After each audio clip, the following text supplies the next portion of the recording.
We are on the 79th anniversary of the Battle of Normandy. Despite the fact that much has been said about her, there is an event that was crucial, and that has gone practically unnoticed. We are referring to the Allied attack that managed to decapitate the command of the German Panzer Divisions, a few days after the invasion began. This air attack took place on June 10, 1944, against the headquarters of Panzer Group West, which was located in the town of Caine, near Villers-Bocage, where 3 days later the famous action of Whitman.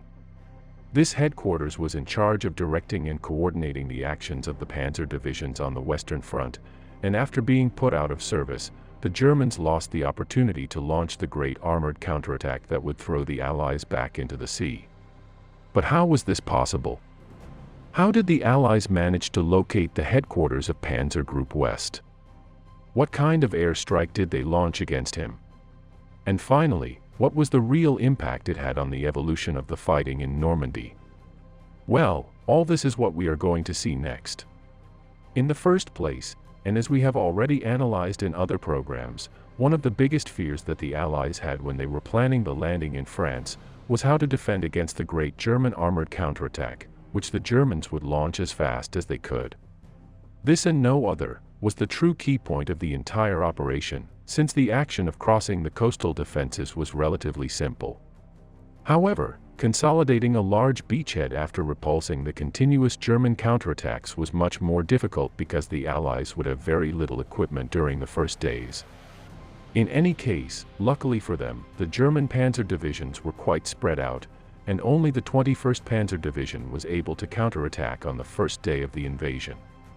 From then on, the rest of the Panzer Divisions arrived little by little, and could not reorganize or coordinate effectively to attack together, even more so if we take into account that the barracks that managed them were out of service. This one that we are going to see next was not the first time that the British launched an attack against the German commanders they were facing, since already in November 1941, they began an operation to kill Erwin Rommel in Africa. However, this failed because Rommel was not at the barracks that the British attacked at the time. In any case, it would now be almost 4 years later, when they would learn from their mistakes and not fail. It all began during the month of March 1944, this being the moment in which the Allies detected the creation of this West Panzer Group, which little by little was being reinforced with numerous Panzer Divisions. Although his headquarters were located in Paris, once the invasion took place, the Germans decided to move him near the Normandy beaches, so that he could have more effective contact with the armored divisions. The place where it was located was in a small castle in the French town of Caine, which is located about 10 kilometers southeast of Villers-Bocage and 15 kilometers south of Caine. Without a doubt, the Germans thought that in that small town, they would go completely unnoticed. However, unfortunately for them, this was not the case. And as you know, the Allies had exercised great control over German communications for a long time, and they could read most of the transmissions they received. It was for this reason that the British soon detected that a large traffic of wireless communications was taking place in said area, and they quickly suspected that it could be a barracks. Although this was already detected on June 8, the next step was to carry out reconnaissance flights through the sector, to try to gather more information on what was happening in Caine. Thus, the Allied Air Force began to fly over the area with reconnaissance planes, and they realized that there were numerous German vehicles in the sector. These were transport vehicles used by the officers to get around, and they were parked next to the castle itself without any camouflage. For their part, the Germans were not alarmed, since Allied air control was complete, and they were continually overflown by planes of all kinds. The objective of the Allied aviation during these first days was mainly the destruction of all the bridges that were in the numerous rivers of the region, the destruction of the railroad tracks, and the attack on any unit that was going by road towards Normandy. In any case, and once it became clear on June 9 that the headquarters of the Panzer Group West was housed in the small castle of Caine, an attack on the area was organized the following day, this being the new priority of the British Air Force because the British did not know if the Germans had discovered their intentions and were going to move their headquarters. This raid had to be done as soon as possible. Luckily for the British, they had the material to do so, and on June 9 they prepared 40 Type fighter bombers and 72 B-25 bombers, along with their respective protection fighters.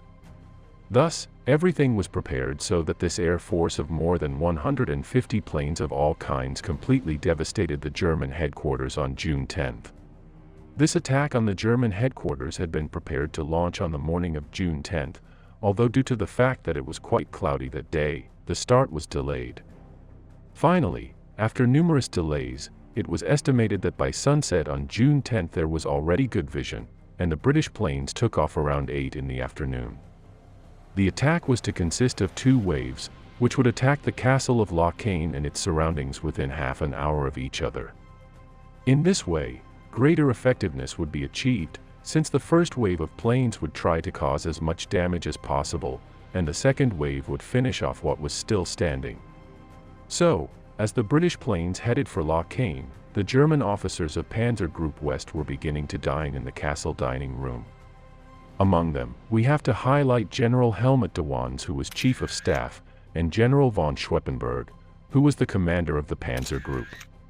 The surprise came to them during the middle of dinner, this being the moment in which they began to hear the sirens that announced the proximity of the Allied planes.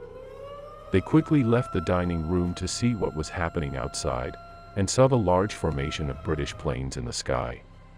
However, and as would have been normal, the officers expected the enemy planes to continue on their course and pass by.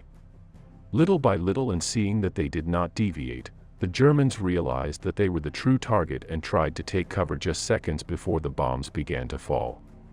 In total, more than 130 tons of bombs fell on them, leaving the area completely devastated. This led to 17 of Panzer Group West's 18 staff officers being killed that day, including their General Helmut de Wands. Practically only General Schweppenberg was saved, although he was wounded. With this result, we see that the Allied air raid was a complete success, and put the entire command of Panzer Group West out of commission, which had to be temporarily transferred to Dietrich, who also managed 1st SS Panzer Corps. However, the damage had already been done, and numerous documents and all the personnel managing the German actions that were taking place in the area were lost. Thus, and although a counterattack was being prepared with the first 3 divisions that had already begun to arrive in Normandy, among which were the 12th SS and the Panzer Lehr, said operation had to be cancelled.